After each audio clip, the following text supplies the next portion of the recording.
All right, welcome back to the Trigger Happy Tactical Podcast, where we separate the hot trends from the hot garbage. SHOT Show 2025, aka for those of you that have been there, the shit show, has once again delivered the chaos, the crowds, and the questionable innovations we all know and love. It's the biggest circus in the firearms industry, and guess what? I wouldn't miss it for the world. From game-changing gear to the same old overpriced gimmicks, we saw it all. So grab your media badge, dodge the tactical bros, and steal way more patches than you actually need, and get ready because it's time to lock, load, and survive. SHOT Show 2025.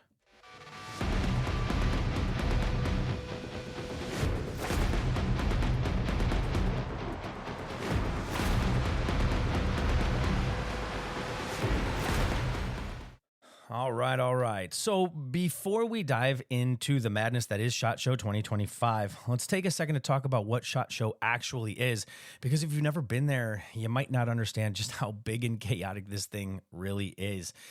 The biggest, baddest, best way I can phrase what SHOT Show is wow. It's something. It is a sight to behold. So SHOT Show, that is SHOT. That's short for Shooting, Hunting, and Outdoor Trade Show. It's the biggest firearms industry event in the world. Every January, I look forward to this. Gun manufacturers, gear companies, and tactical brands from all over the globe descend upon Las Vegas to showcase their latest and greatest. It's not just about guns either.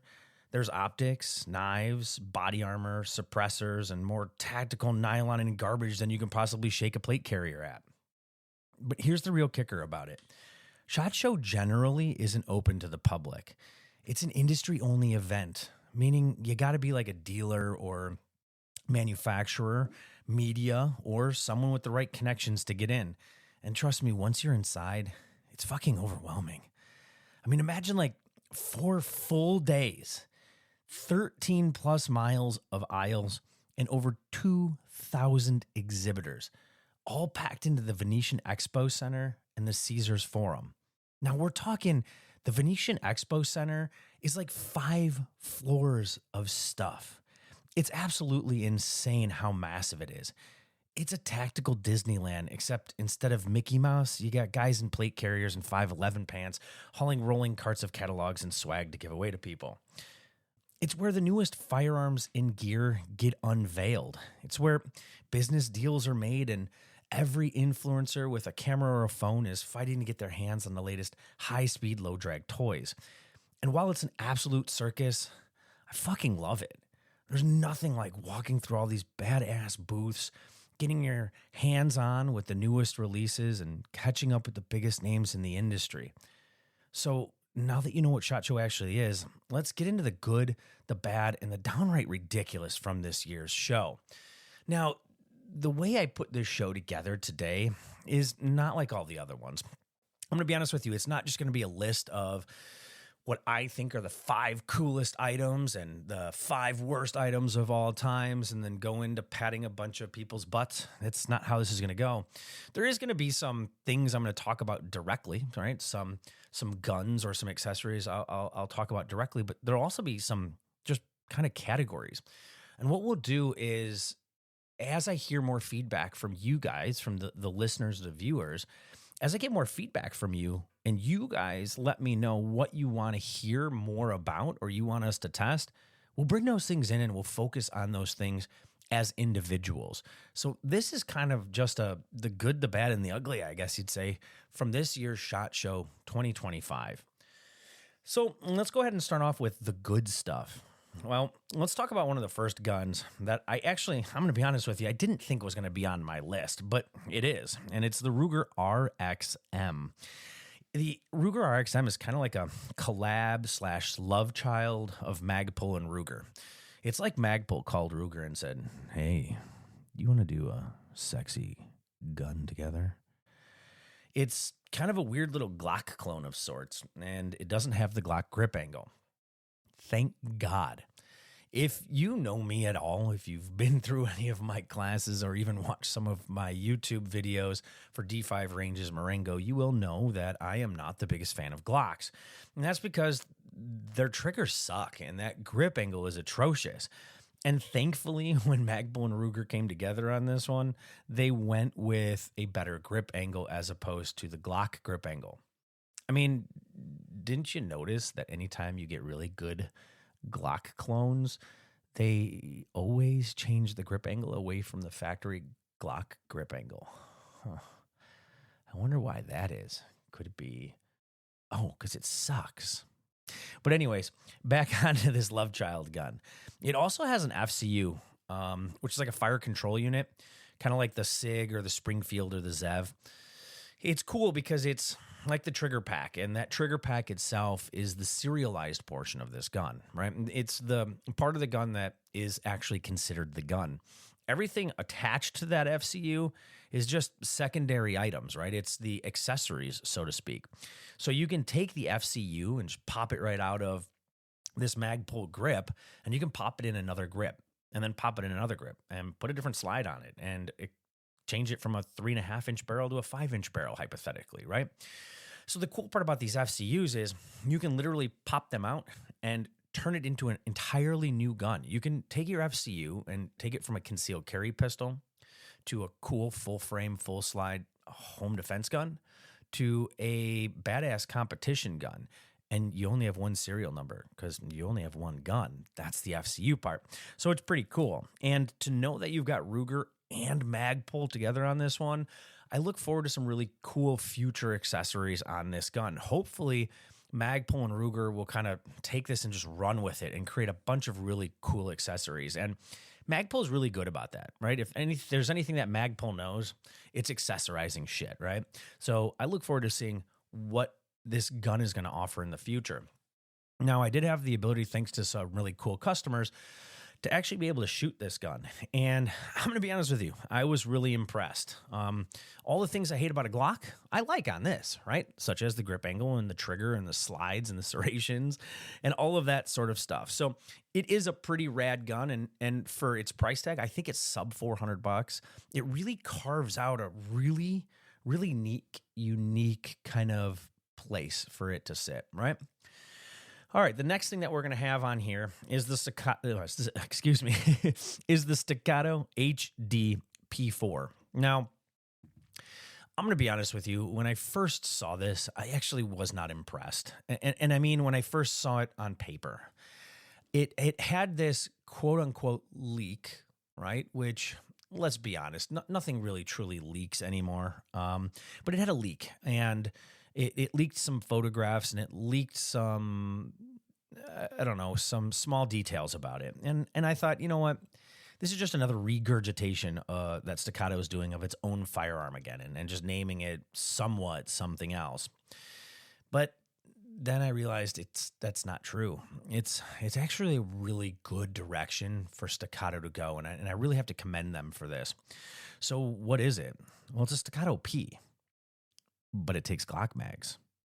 Yeah, that's right, Glock mags. You know, the ones that don't cost a small fortune to have more of, or the ones that you have 85 of them of already sitting underneath your desk, or you're not like me, where you don't have guns and magazines underneath your desk at work because you have a more normal job. But I have a ton of these things sitting underneath my desk. Glock mags. Who doesn't have these? Either Glock mags or P mags, or now that Medgar. Yeah, awesome Medgar is getting into the Glock mag game, except all metal. Badass, right? So now you have a Staccato P that doesn't take finicky, picky, expensive mags, and it takes Glock mags. That is epic. I also really like the optic mounting system on here. The optic mounting system, as weird to some people as this is, will actually put the rear sight in front of the optic, basically sandwiched between the optic and the ejection port, which is awesome. Not only is that sight going to help protect your optic just a little bit, but that means that some of your larger optics, like your SROs that actually hang a little bit forward, aren't going to hang over your ejection port anymore. When you have an optic or some sort of optic bridge that hangs over your ejection port, that can cause functionality issues, especially when shooting single-handed or shooting off axis, right, while you're leaning or shooting from underneath cars and stuff like that.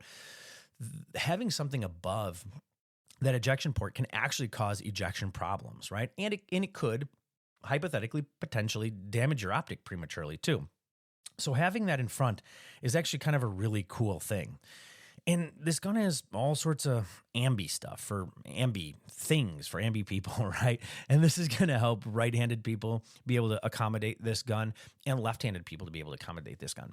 And this is also very important, not just for right-handed people versus left-handed people, but if we get an injury on one of our hands and it happens to be our non-dominant hand, gives us the ability to be able to function this firearm from top to bottom with either hands and have it be no problem. And then let's talk about my favorite thing here. The one thing that it's actually missing. That's a fucking grip safety. This gun doesn't have a grip safety. Mind blown. If there's one thing I absolutely attest on 1911 double stack 9mm or 2011s or anything like that, it's a grip safety. They are ridiculous. If I have a manual safety on my firearm, I don't need a grip safety, okay? Grip safeties can cause problems when shooting single-handed. It can cause problems when you're shooting with thicker gloves. It cannot deactivate because you don't have the proper grip on there, because maybe you are shooting underneath a car or you're shooting with your shoulder on the ground and your booty up in the air, right? And you're shooting underneath a vehicle or in gravel, right? Those grip safeties can cause problems with stuff like that. So thank you so much, Staccato, for eliminating that fucking grip safety. I love you for that one. But who is this gun going to basically be for? I'm going to be honest with you. 100%, this is geared towards the LEO crowd, right? The law enforcement officer crowd. It's got an internal drop safety, ambi stuff, Glock mags, all this sort of stuff. And that's pretty awesome for the law enforcement crowd. So I definitely see that that's the direction that Staccato is going to want to go with something like that. All right, so the next thing that's on this list is a Kimber. It's the Kimber 2K11 Target. All right, I'm going to get on the bandwagon on this one because this thing is hot. I mean, like hot. I first saw this thing in an email, and I didn't see who made this gun. And I looked at it, and I was like, that is a thing of beauty. The serrations, the color, the design, that thing was hot. And then I looked over in the next part of that email, and I said, shit, it's a fucking Kimber, isn't it? Yeah, it's a Kimber. And I'm not trying to dog on Kimber, but Kimber has done some things that have made some of their stuff less than desirable for a reliability standpoint. This thing's got a 5-inch barrel, stainless steel frame, aluminum grip module, a match trigger that's like 3 to 4 pounds, a big old chunk of a magwell, and a boner-inducing copper coyote PVD coating. It is amazing looking. This thing is super hot. There's not an inch of this gun that I don't love. And the fit and finish on it, they are very, very, very good. Now, I haven't had the ability to shoot the target version of it yet, but I did have the ability to shoot the other 2K11. I guess you'd say more of like the tactical version of it, and the thing shot amazing. The fit and finish was great. The accuracy was awesome. Trigger was very, very nice. The trigger was a little long. I do have to say that. Not as in length of pull, but the trigger itself, the trigger shoe, the flat trigger shoe, it was a little large. It fit me okay. And I've got fairly long fingers, but it might be a bit of troublesome reach for some people. But man, if you grab a hold of like the frame and grip and you grab a hold of that slide and try to give it that little wiggle to see, how well things are fit together, this thing is meticulous. I mean, it is fit really, really well. And the regular Kimber 2K11 shot amazingly. So if you take that regular 2K11 or that more combat driven one, and then you add all the sexiness of the target version to it, this thing is absolutely beautiful. I really, really liked it, and I was more impressed with it in person even than I was in the really cool pictures. Now, the next thing we got here is less of a singular item from a company and more the entirety of the company. And this is a company called Ocaso Knives. And this is a company that was actually in the basement of the Venetian. And if you've ever been shot, the basement of the Venetian is kind of a place for up-and-comers, right? It's going to be people who are just getting into the SHOT Show thing where you're starting to display stuff. Maybe it's your first year in business, or maybe you're showing off and launching a prototype to see what kind of response you're going to wind up getting from people.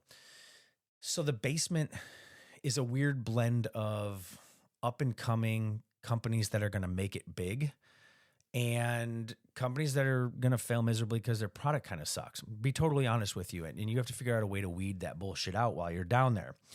But it is great down there. I like the dungeon a lot. So when we went walking downstairs in the dungeon, in the basement, we walked past a really, really nice looking booth. And nice looking booths are something that draw your eye, right? That's good marketing. And this booth did exactly that. It was a very, elegant booth, I guess you would say. And so it was kind of like what do they sell? So you turned and looked, and they were selling knives. Now, if you know anything about SHOT Show or the basement specifically for knives, there is a bajillion knife companies in there. And a lot of it is like what we like to call Chinesium, right? It's a bunch of Chinese-made, bulk-made garbage knives. They all look exactly the same. They're like $8 a piece, and it's just crud, right? It's just garbage. But these knives really set themselves apart. So we're talking kind of about the company and all their knives here. Now, Ocasio knives, if I remember correctly from what the owner told me, Ocaso means something with the sun. It's either sunset or sunrise. It's one of those, which is pretty cool. They make beautiful knives. They're a brand new up-and-coming company, and these things are stunning. When we were talking to the owner, who, by the way, was a very well-dressed gentleman in a suit, he told us that these knives are gentleman knives. These are the knives that are made for the gentleman, something to be proud of that you have, right? These things, in my words, were made for sex appeal and cutting shit, of course. I mean, obviously, right? They've got to be good at cutting stuff to be a good knife. But these things, they had sex appeal.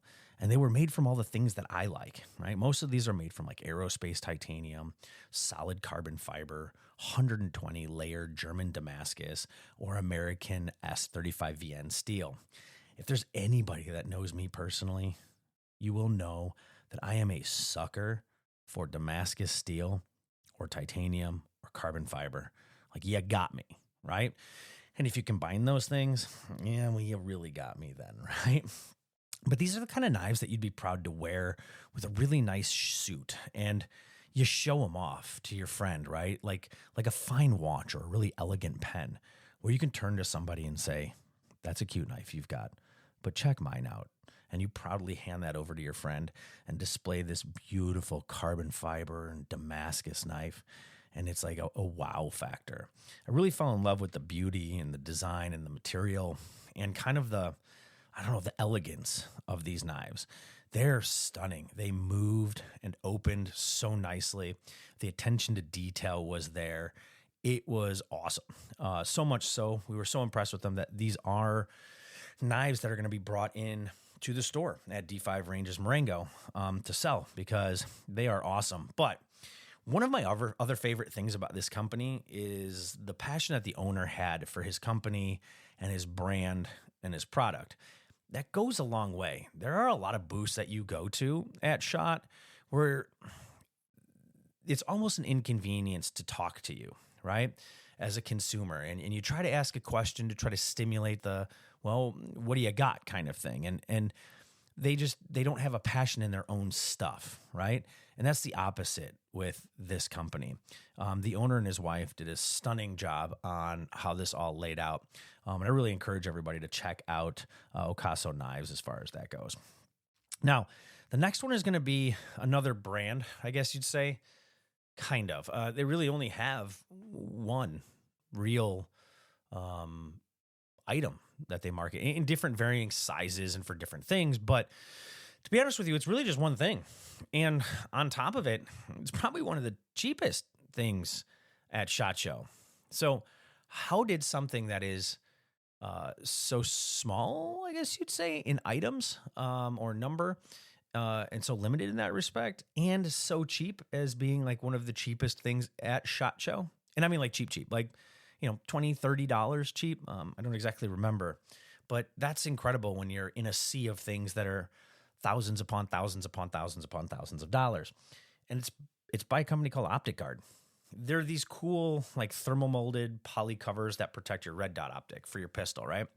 They kind of just snap over your optic, and there you go. Voila. You have something that now protects your optics from drops.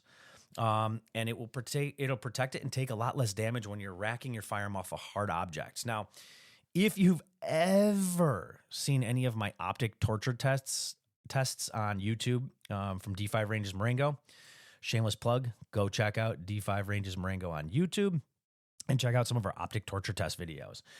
You will know that I am very, very hard on optics. And that's because, to me, with a few exceptions, right? Like competition optics, optics have to live up to some abuse, right? I mean, they've got to be able to take abuse, because if we're going to trust these optics with our lives, they're going to be on our concealed carry, our home defensive guns.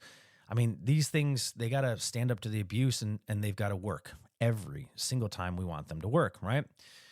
And these things will help kind of protect that. And they kind of have another cool add-on part for it called the glare guard, which is this anti-glare kind of like honeycomb cover that goes into it that covers up that front lens with this honeycomb-like material.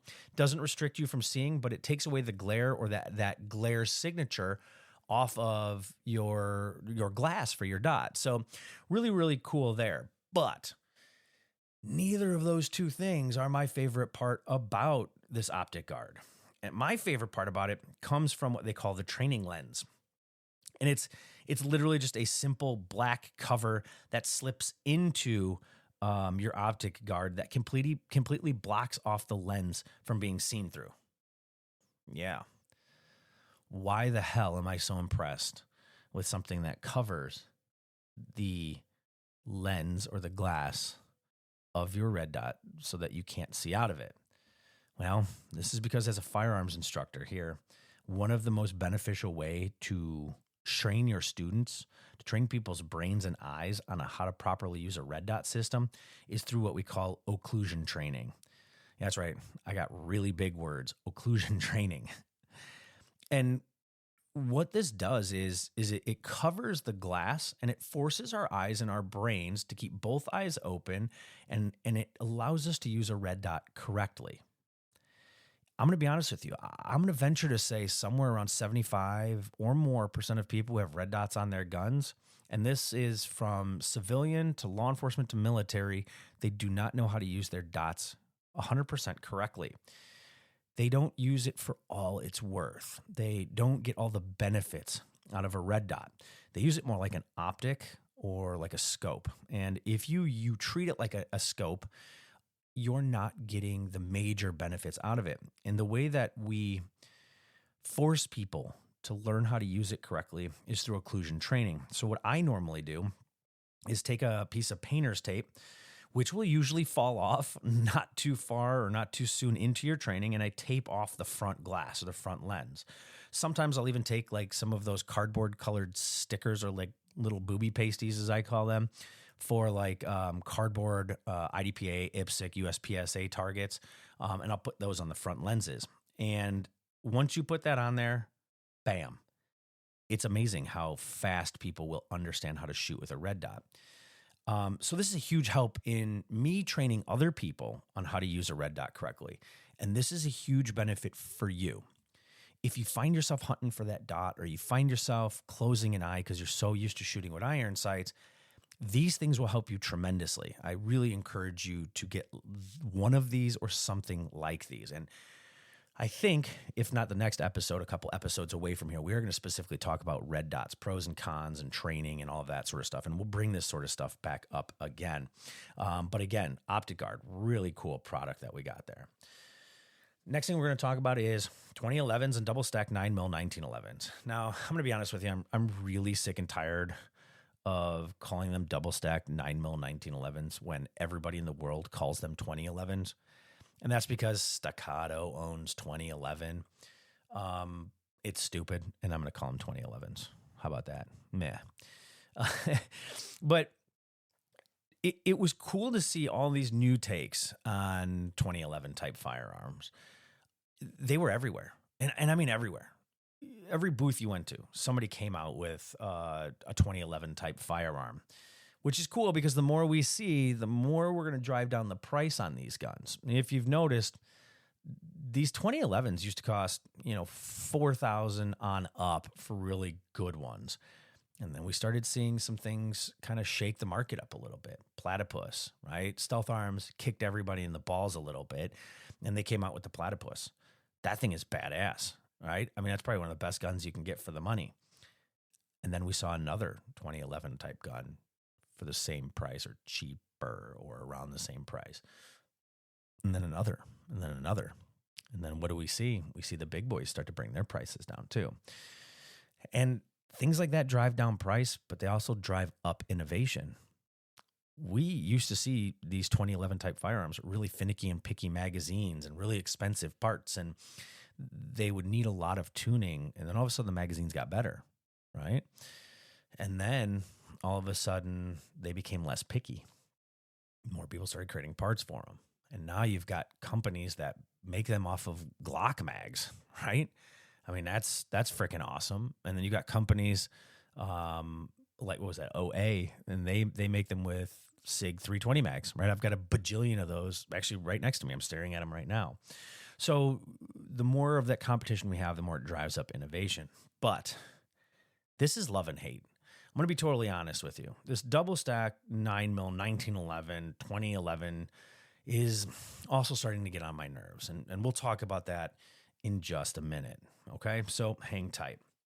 Now, before I go on to the bad stuff, I just want to throw out there that this episode is brought to you by D5 Ranges Marengo in Marengo, Illinois.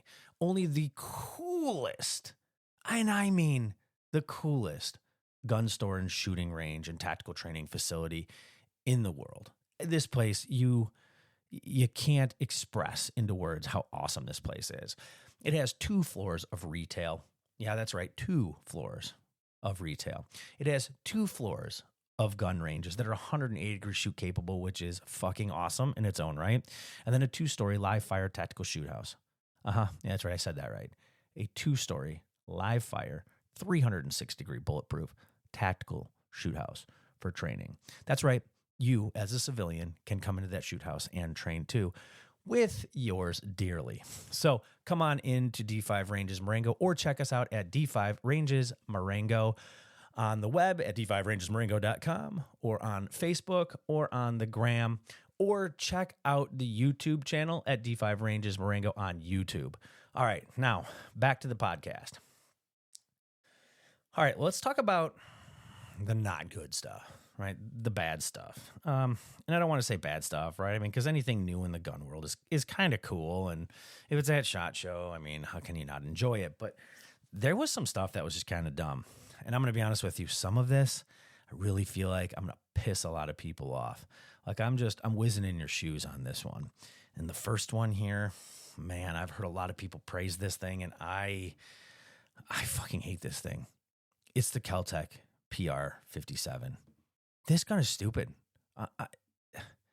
I'm sorry. I don't mean to be the negative Nancy on this one, but it's dumb.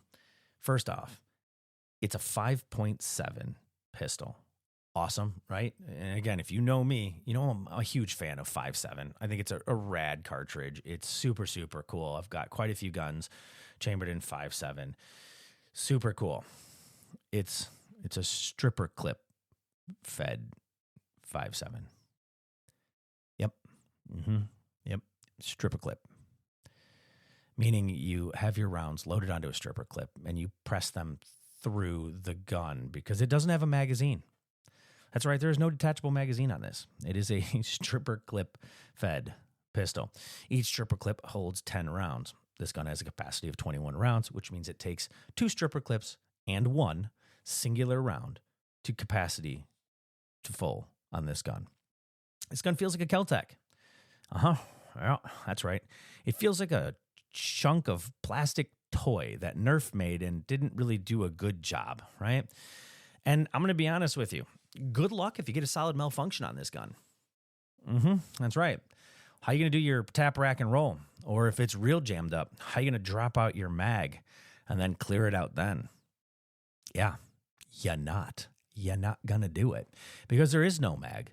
All the rounds get lodged into the gun and there they stay, which means to me, if I'm not mistaken, the only way to get your rounds out is probably to rack it. Now, don't hold me to that because I don't really know because I didn't shoot this gun. And I'm going to be honest with you, I don't know that I ever really care to. I mean, I say that, but I probably will shoot it because I shoot anything that I can get my hands on. But yeah, I'm pretty sure to get all 21 rounds out of that, you're just going to have to rack it 21 times to pull all that ammo out. Not really cool for me. I'm going to be honest with you. I think this gun is just dumb. There are much better options out there for a 5.7 pistol. I mean, FN makes them, for Christ's sake. Smith & Wesson makes a badass one. Ruger makes an awesome one. And PSA makes great ones.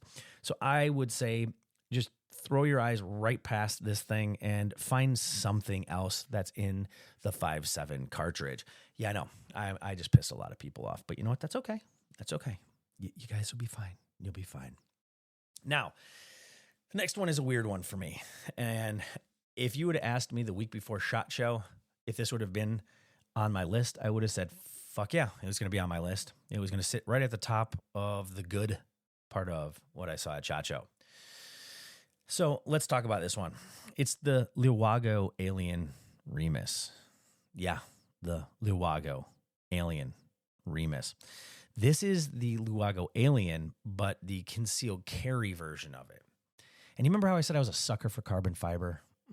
The grip scales on this thing, carbon fiber, super sexy. This is probably one of the sexiest concealed carry pistols I have ever seen in my life. It's stunning. It's beautiful. It's the younger sibling of the amazing Luago Alien, that really gnarly, cool-looking gun that has like 0 bore axis and, you know, shoots like a bunny fart 22, but it actually shoots a 9mm. It's stunning. But here we go. Why is the most beautiful concealed carry gun I've ever seen on the bad list? $6,200 price tag. Yeah, I just said that. $6,200 price tag.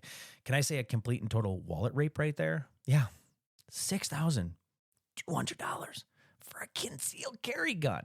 That pains me to say, and it's an ego. I'm going to be honest with you, Luago. That's an ego trip. So let me get this straight. If you need to use this firearm in self-defense and the police take it away, which they will, and there's a great chance it gets sent through the evidence wood chipper, you are going to have to refinance your house to get a new one. No, thank you. Not for my concealed carry gun. Not the gun that I want to have no guilt for scratching. And I'm going to be honest with you, for $6,200 for a concealed carry gun, this damn thing better shoot the bad guy for me without me even noticing it. I should be in 7-Eleven, and if the 7-Eleven starts to get robbed, I should just hear bang, bang, bang, bang, bang. And the gun, unbeknownst to me, just starts eliminating bad guys, because that's what a $6,200 concealed carry pistol should do for me. But that being said, damn, is this thing beautiful. And if you've got the money to get it, you know what? Spoil yourself, boo-boo, and grab one of those sorts of things. All right, next gun on this list is the next love child with Magpul. Magpul Zev FDP. I'm beginning to think Magpul, you're kind of a slut. You're mating up with all these different companies and creating little babies. You're just having little babies with them. This one, however, is Frankenstein's ugly little baby from Magpul and Zev. This thing is hideous. The FDP. It's a folding briefcase gun thing. I don't even know what to call it. It's kind of like, you know, when you have a butterfly knife and you got to do all the little flippy things to get it rolling. Well, it's a butterfly knife, but a gun. Yeah. Well, the FDP stands for the Folding Defensive Platform, or as I now call it, the fucking dumb prototype. It's ugly. I got to be honest with you. It's kind of like a pistol-y sort of thing, kind of. I don't know what to call it. Look it up for yourself. Magpul Zev FDP. Could it go somewhere? It can. Absolutely. I think if they get a little bit more innovation into it, it would be a cool truck gun, backpack gun kind of thing. But right now, it's just kind of dumb. I'm going to be honest with you. So remember, FDP, fucking dumb prototype. I own that now. That's mine. That's what FDP stands for. Don't use it. I'm just kidding. You can use it. It's fine. All right. Next on this list is something that holds spots in both the good and the bad category. Yeah, yeah, things that are on both sides of this aisle. And that's all of the goddamn 2011s and double stack 9mm 1911s. It's every booth. Every single company had one of these. It was insane. This was the year of 2011 type firearms. There wasn't a booth that you went to that didn't have a new version of a double stack 9mm 1911. And it's funny because there are 9,000 of them, like 9,000. It's insane. And you walk into one booth and you're like, wow, there's a bunch of people that are around one gun. That must be the cool gun to see in this booth. And then you go up to it and realize, wow, it's another 2011-ish. And then you ask the people at the booth, that's cool. You've got a double stack 9mm 1911. What makes yours better than the booth to your left or your right? And they say, you know what? This one has like a coating on it. That's really cool. Yeah. Mm-hmm. Or this one takes non-2011 mags. Oh, you mean like the other companies that use Glock mags or SIG 320 mags? Genius. So while it's good, right, because of the good things that we talk about, and it gets people into the double stack 1911/2011 realm relatively cheap nowadays, it's kind of nauseating because everyone jumped on this bandwagon. And are we going to see a big fizzle out of them? Yeah, there's a good chance some of these companies are going to fizzle out of them, right? The next thing that is on the bad list is single shot AR-15s. As we started to see more quote unquote, and I absolutely hate using this, assault weapon bans happening state to state, we started seeing a bajillion single shot AR-15s coming out. And there's like 1,000 of them. And everybody thinks they're doing something better than the other company who does a single shot AR-15. And that's because they think that this single shot AR-15 is getting them around the assault weapon bans, when in general, most of them are not actually legal workarounds. And in a lot of instances, can actually get people into legal jeopardy by purchasing some of these. And I'm not saying all of them. I'm saying some of them. There's the potential there. And most of them, for a state like ours, Illinois, yeah, that's right. I'm stuck in Illinois. But in the state like Illinois, a lot of these single shot workarounds, they just don't work, right? And I get it, right? We're trying to make these guns to get around these terrible gun laws. But here's just a thought. Let's spend all that effort on a cool concept, like getting these unconstitutional laws out of here, as opposed to working around them, as opposed to trying to figure out how to weasel our way through the gray area. Let's band together as people and let's get these things kicked out, these unconstitutional gun laws out of here, right? Let's try to do that. But that being said, I understand the companies that are making these single shot AR-15s because, that's why we all wanted an AR-15 because it's got a single shot to it, not because it has good capacity and very minimal recoil and it is highly accurate and we can accessorize it the way we want to help us with the task at hand. But no, we can make a single shot AR-15. And that's pretty much it. I'm going to be honest with you. That's the bad of SHOT Show. And if that's the worst that SHOT Show has to offer, we're doing pretty damn good now, aren't we? Now, one other thing that I do want to talk about before we kind of close out this episode on SHOT Show 2025, and that's the new cartridges this year. This is a category we can do every single year because every single year at SHOT Show, new cartridges come out. And I'm going to be honest with you, most of them don't make it a year. Some of them do, though, and we get some pretty cool things that come out in the realm of cartridges. And it's too early to tell whether any of these are going to actually stand out or any of these are actually going to have the backing that they need or any of these are going to make it past just being fun wildcat rounds that don't survive the next year or so.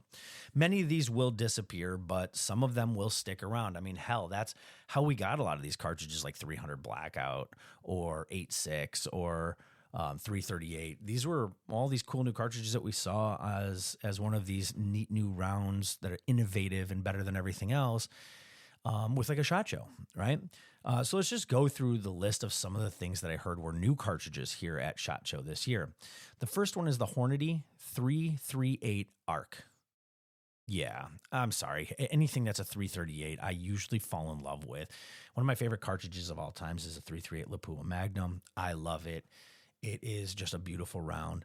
And from what I understand, this is a 338 projectile in a necked down case, like a 300 Blackout, that's supposed to fit in an AR.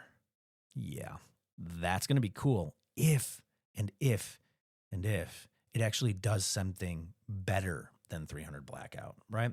See, 300 Blackout is here to stay. We all know that. Is it the best cartridge on the face of this planet? No. Is it a badass? Yeah, it absolutely is. But if 338 ARC doesn't do something revolutionary or much better, it won't be around to survive. Next is what they've been making a really big deal out of is the Federal 7mm backcountry. This is a cool round. This is going to be something for a little bit longer range. I think it's really being promoted as a hunting caliber, a hunting cartridge. So we'll see, right? A lot of those come out every year. Then a 21 Sharp is coming out. A 25 Creedmoor. Most things that are Creedmoor are pretty cool. I'm going to be totally honest with you. And then a 6mm Max. I know very little about that one, and I think that was more of a rumor than anything. But these are cartridges to look out for. I don't know that I would buy into them right away, because what happens when you buy a gun chambered in these and the cartridge goes away? The cartridges get extremely expensive and you wind up not shooting that gun. So I usually wait a little while, quite a few years, to see if these rounds or calibers are here to stay, and then I'll go ahead and buy into the hype behind them. All right, sweet. So let's go ahead and wrap things up here. So what really was my impressions overall of SHOT Show 2025? Well, let's just start off with saying, how do you not love 4 days of nothing but gun stuff? How? Go ahead, explain it to me. 4 days of gun stuff, nothing but gun stuff in Vegas. Yeah. Super cool. So even a bad SHOT Show is a good SHOT Show. But overall, this is a good SHOT Show. It really was a good SHOT Show. And for the first time, I'm going to say, to be honest with you, I wasn't as impressed with the guns as I was the accessories and the ancillary stuff, which is great, because guns are great. But sometimes having the right components and accessories for training or for those guns goes farther than how great those guns are. So overall, this was a great SHOT Show. 2025 was another great year. All right, well, another year, another SHOT Show circus, or shit show as we call it. And until next time, keep it locked, loaded, and tactical.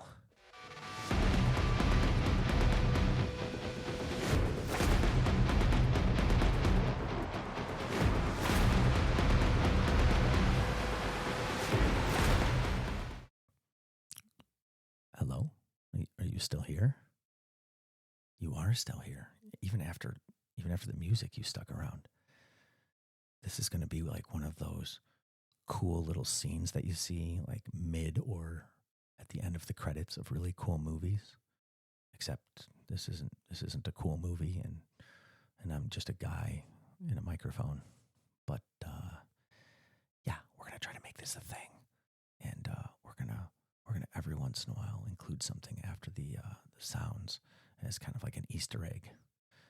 I don't actually have an Easter egg this episode, but just wanted to let you know I recorded this episode totally in the nude because I wanted to feel very free while recording this episode.